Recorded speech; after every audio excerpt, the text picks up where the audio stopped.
Bienvenue sur le troisième épisode des podcasts des vitrines de Nancy, Les Voix du commerce.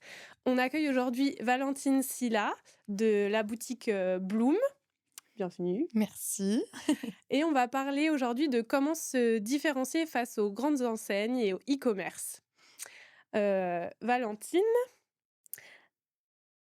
alors, tu as un concept store engagé sur quel point justement? Est-ce que tu peux nous en dire plus? Oui, c'est vrai que c'est ce que j'affiche et j'aime bien dire que Bloom est un concept store engagé et c'est vrai que parfois ça peut ne pas toujours parler à tout le monde, mais bon, concept store parce qu'il y a plein de types de produits et c'est vrai qu'engagé, engagé sur quoi?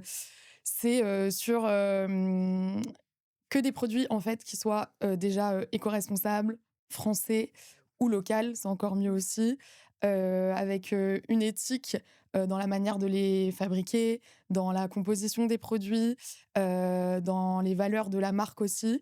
C'est vraiment sur tous ces points-là, je fais un grand travail avant de rentrer une marque pour être sûre que, ça me convienne en termes de composition, que ça me convienne en termes de valeurs, sur toute la chaîne de production, disons, du produit et du coup, c'est en ce sens pour moi, que c'est une sélection qui est engagée dans cette boutique. Et est-ce que c'est justement ce que viennent chercher tes clients? Oui, je pense. Je pense effectivement que je touche une clientèle qui est déjà, à minima, consciente, soit des enjeux environnementaux, soit des enjeux de santé aussi qu'il y a derrière, les produits, par exemple, cosmétiques qu'on s'applique sur la peau et cetera. Donc oui, je pense que ma clientèle vient principalement et puis pour d'autres raisons aussi, je pense qu'on expliquera peut-être après, mais vient principalement pour ça et c'est un peu qu'en entrant chez Bloom, on peut y aller un peu les yeux fermés parce que Valentine, en tout cas, j'ai, déjà fait un peu le taf avant de sélectionner et d'éplucher, les compos et de choisir des marques qui sont chouettes, quoi. Pour rebondir là-dessus, tout ce travail que tu fais en amont, est-ce que c'est justement ce pourquoi les gens en viennent? Pour éviter de le faire potentiellement? Je pense qu'il y a les 2 parce que je pense que oui, il y en a qui ont conscience. Je sais, c'est marrant, on m'a plusieurs fois dit: «Non mais je c'est bon, je te fais confiance. En gros, je sais que si ce produit il est dans ta boutique, c'est OK, je me pose pas de questions». Après évidemment, il faut toujours aller un peu plus loin parce qu'il y a certaines personnes qui sont plus sensibles, réactives que d'autres, qui ont des allergies, tout ça, donc faut quand même refaire le point, souvent, avec moi en boutique. Mais oui, je pense qu'il y a une partie de ma clientèle qui vient pour ça et puis d'autres qui sont peut-être à la base pas forcément, militants, engagés, et cetera et qui, en fait, peut-être trouvent que la sélection est sympa, que c'est joli, que ça leur donne envie et qui, bah, de fait, c'est quand même toujours sympa et mieux si, en plus, c'est clean et éthique, quoi, je pense. Et dans ta clientèle justement, est-ce que tu penses que c'est important, d'avoir pignon sur rue parce que tu es en centre-ville, Oui. de Nancy, pour justement, bah, faire avoir plus de clients? Oui, bah, je pense que de toute façon, en tant que commerce, «classique» entre guillemets, je vends des produits. Heu, je En étant en centre-ville, je pense que oui, c'est assez obligatoire, d'avoir une vitrine, d'être, bien placé. Déjà pour des raisons de flux quoi, avoir des clients, à vendre ses produits, enfin faire son métier quoi et puis d'autant plus moi avec je pense ce petit truc qui est assez, je m'ai engagée, mais oui, je pense que je suis aussi un peu, militante dans mon quotidien parfois, c'est d'autant plus une petite action, une petite graine, jetée comme ça dans une rue, de voir, marqué engagé, de voir marqué, je sais pas, un peu slow life, alternatif, éco-responsable donc oui, c'est vrai que j'y ai jamais pensé, mais je Mmh. suis peut-être un peu fière de ça. Les produits que tu vends sont aussi, disponibles, en ligne? Oui. Parce que c'est vrai que le e-commerce aujourd'hui est ultra développé et c'est pas évident de rivaliser, avec ça. Comment toi justement tu viens proposer quelque chose en plus qu'acheter, en ligne? Mmh. Bah, c'est vrai que ça, c'est un peu, le nerf de la guerre et le gros sujet dans ma boutique parce que et dans beaucoup de boutiques d'ailleurs. C'est vrai qu'aujourd'hui, on revend, je pense à plein d'autres collègues commerçants de Nancy, on revend des marques, plusieurs marques qui ces mêmes marques ont leur site e-shop, internet en ligne. Donc c'est vrai qu'on se dit parfois: «Mais enfin, comment faire face, quoi?» parce que, le, accès à n'importe quelle heure, partout, tout le temps, du en ligne, pouvoir comparer, pouvoir, se le faire livrer très facilement. On sait que c'est aujourd'hui, bah, des attentes, des clients. Mais je pense qu'en boutique, il y a un truc qui est que propre au physique et à la boutique, c'est vraiment ce lien social, cet échange humain, ce renseignement à cette question, sur le moment. Pour, mes collègues qui travaillent dans le vêtement, essayer les vêtements, voir les coupes, les matières. Pour moi qui travaille dans la cosmétique, principalement, c'est, sentir le Mmh. parfum, Mmh. c'est toucher la texture, c'est l'essayer sur sa peau. C'est toutes ces petites choses-là, en fait, qui, je pense, sensorielles et sociales, le lien humain qui est, pour moi, le plus important et le plus caractéristique de la boutique physique et c'est des choses que ça, j'espère et je pense pas, qu'internet pourra, acheter ou créer. J'espère. Oui, bah, il y a pas de raison. Non, non, mais c'est vrai Mmh. qu'on va loin, enfin, avec tout ce qui est, IA, algorithme, aujourd'hui, Mmh. même on pourrait dire: «Bah, nous, on apporte le conseil», ce qui est vrai. Oui, Je oui, r oui. rarement mais en ligne, ils arrivent aussi à faire des petits questionnaires où on peut trouver la crème qui convient à son type de peau. Donc, il y a quand même des essais, Mmh. là-dedans sur le côté personnalisé, conseil, qui viennent concurrencer la boutique. Mais bon, j'ose espérer que ça peut pas apporter la petite touche, humaine quand même qu'on a nous, quoi. Est-ce que tu dirais du coup que l'humain, c'est finalement le plus gros point de différenciation avec le e-commerce pour le coup? Ouais, pour moi 100. C'est se dire, enfin, j'ai des clientes, hein, qui sont très, très connectées, qui, je pense, pour plein d'autres choses, commandent en ligne et pourtant, j'ai vraiment le bonheur de les revoir venir parce qu'elles se sont dit elles me le disent parfois, hein: «Ah, je l'ai vu en ligne» ou «Ah, je l'ai vu, il était en promo sur une petite Mmh. vente privée et tout», mais je me suis dit que j'allais passer de faire un coucou. Donc, de par cette expérience-là, oui, je pense que c'est le gros point. Ouais, l'humain et on a envie aussi que les villes soient vivantes. Enfin, on sait que si on va pas consommer dans les boutiques, c'est la fin des boutiques, enfin, ça en fait partie. Bah, exactement et ça, c'est un peu, pas un combat, mais c'est un peu ce que j'essaye de faire comprendre et même, que ce soit à mes clients ou que ce soit, à mes proches, hein, parce Mmh. qu'on a aussi souvent ces débats-là et c'est de dire, bah, voilà, si on participe pas à faire vivre ces commerces et bah, on plus tard, on ira dans des villes où on pourra plus se balader et juste se Mmh. dire, je pense on y pense souvent moins dans sa ville, mais je prends cet exemple quand on va en voyage à Mmh. l'étranger.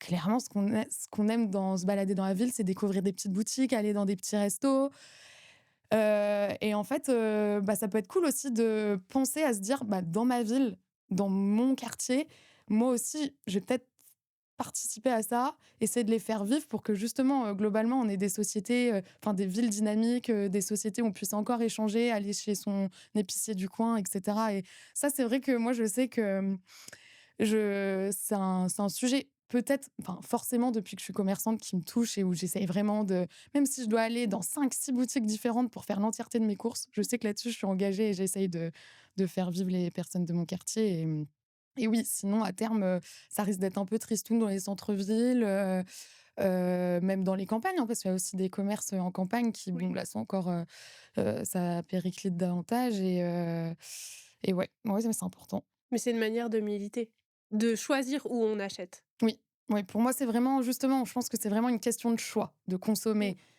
chez un indépendant, même dans un commerce physique et pas en ligne ou en grande enseigne, quoi. Mmh et vis-à-vis des grandes enseignes, en quoi toi tu viens te différencier justement? Bah, c'est vrai que c'est un peu plus complexe la grande enseigne parce que autant en ligne, justement, il y a ce Mmh. côté humain, enfin, je pense qu'en ligne, de fait, on voit la différence entre nous 2, quoi. Grande enseigne, moi, à la base, je pense que mon positionnement qui est quand même d'avoir des marques qu'on retrouve pas ailleurs à Nancy, qu'on retrouve pas partout, dans les boutiques qui sont des marques de niche, faisait que c'était pas des marques qu'on retrouvait en grande enseigne. Mmh. Maintenant, je suis un peu plus challengée là-dessus parce que les grandes enseignes, la grande distribution vont aussi aller de plus en plus sur le naturel, vont avoir des corn je pense aux «grands magasins» entre guillemets, vont avoir de plus en plus des corners un peu clean beauty ou les petites découvertes, du mois et mettre en avant ces marques niches que moi je vends en boutique indépendante sur, une période ou alors voire à l'année.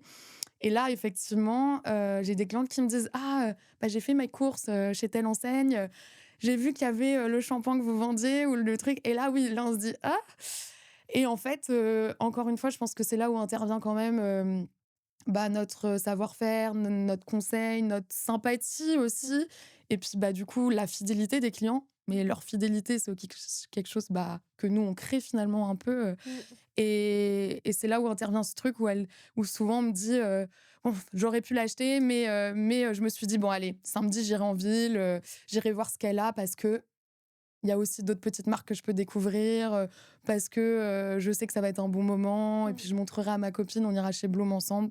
Ouais. C'est là où je pense que par rapport à la grande enseigne, on arrive encore à se différencier et puis en grande enseigne, c'est pas toujours, la petite marque qui est pas très connue que moi je vais hyper mettre en valeur. En grande enseigne, ça reste la petite Mmh. marque pas très connue, Mmh. qui est peut-être en bas de rayon, Mmh. qui est peut-être, pas très bien mise en valeur ou c'est peut-être des anciens produits Mmh. où il y a pas toute la gamme, où il reste deux trois trucs qui se battent en duel donc je pense que là aussi ça joue, quoi. Mmh.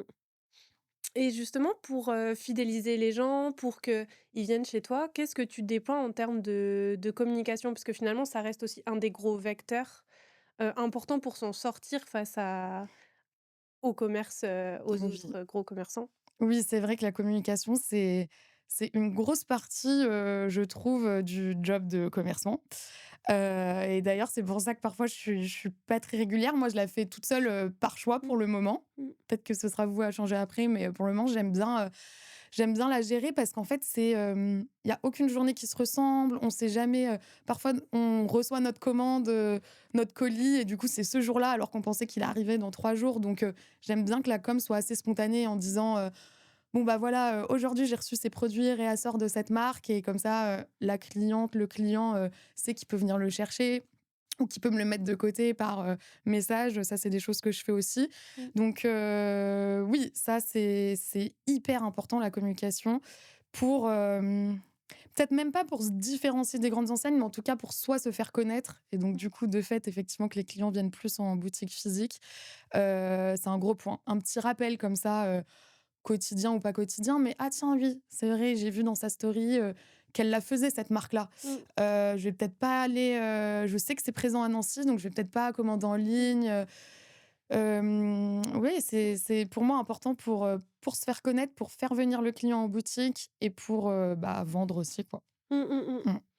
C'est vrai, où au moment où on se dit: «Tiens, il faudrait que je fasse un cadeau», et puis là, on tombe sur une story, on se dit: «Ah bah oui, pourquoi j'irais pas Oui. là-bas? J'aurais du choix», Bah, c'est l'idée. On essaye, hein, je pense que tous les commerçants, avec qui j'échange, les commerçants nancéens, on essaye, hein, on fait des petites sélections, cadeaux, Mmh. à moins, de 10 €, Mmh. idées cadeaux pour la fête des mères. Enfin, Mmh. ça fait aussi partie du job. Moi, j'aime bien faire ça et puis ouais, c'est donner des idées et leur dire, un peu: «Pensez à nous», quoi. Bah oui. Mmh. En tout cas, s'ils veulent militer pour que les boutiques continuent à exister C'est et ça. l'échange humain, parce que Oui, c'est pour moi un des plus gros points, et intérêts. Moi, je suis venue dans ta boutique et c'était un oui, plaisir d'échanger avec toi et j'y retourne pour ces raisons, en priorité. Parce que j'ai envie, de trouver ça dans ma ville et que ça continue à exister dans ma ville. Donc exactement. Bah, ça me fait plaisir. oui, je pense que c'est super important. Et qu'est-ce que tu, donnerais comme conseil justement, aux boutiques pour, qu'elles continuent à vivre? Oui, déjà, je dirais qu'il faut pas dévier de sa ligne de conduite. Si on est resté cohérent, typiquement, moi, j'ai choisi, de vendre des produits qui sont, éthiques, éco-responsables, engagés. Je pense que si demain, il y a une marque qui marche super bien, qui se veut un peu clean, mais qui l'est pas vraiment, mais punaise, c'est ce qui se vend en ce moment et tout le monde me la demande et ce qui m'arrive souvent, tout le monde me la demande, ça me ferait du chiffre, je vendrais bien et bah, moi, je sais que si en termes de compo, ça va pas, si en termes d'éthique, ça va pas, si je le sens pas avec la marque, parce que l'éthique, pour moi, ça va aussi aux relations, quoi, avec la marque. Non. Non, je vais pas la faire parce que, c'est le truc tendance du moment, parce ça ne respecte pas entre guillemets «ma charte à moi de valeurs» et Mmh. de ce que je veux vendre dans ma boutique. Je pense là-dessus, il faut rester cohérent. Parfois, il y a des boutiques qui veulent un peu tout faire et je pense que si on manque d'une ligne de conduite, que notre offre, elle est pas assez claire, lisible, ça peut porter un peu défaut. Donc ouais, je pense garder le cap, continuer à faire les choses bien, comme on veut les faire et comme on aime les faire. Et puis, bon, évidemment, je pense que les réseaux, c'est une grosse part pour, un côté visibilité. Mais ça peut être aussi les réseaux en tout genre, ça peut être des réseaux, locaux, hein. Moi, je vois, j'ai été beaucoup, dans les premières années de la boutique, dans des réseaux, Mmh. d'entrepreneurs, ou, dans des réseaux de commerçants et cetera et ça, je trouve que c'est utile aussi pour se faire connaître.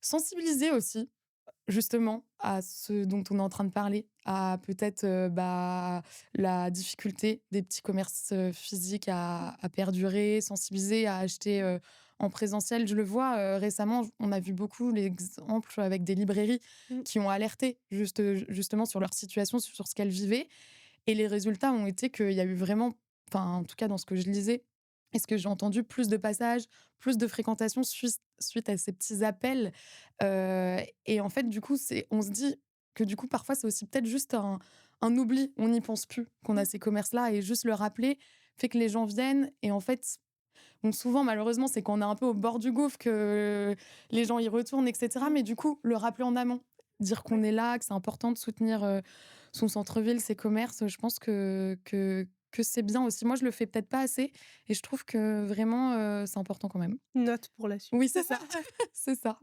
Super, bah, merci beaucoup, Valentine. Avec grand On plaisir. ira, à Bloom, incessamment sous peu. Et bah, oui, j'espère, je vous accueillerai avec plaisir. Merci, Et bah, à bientôt. à bientôt.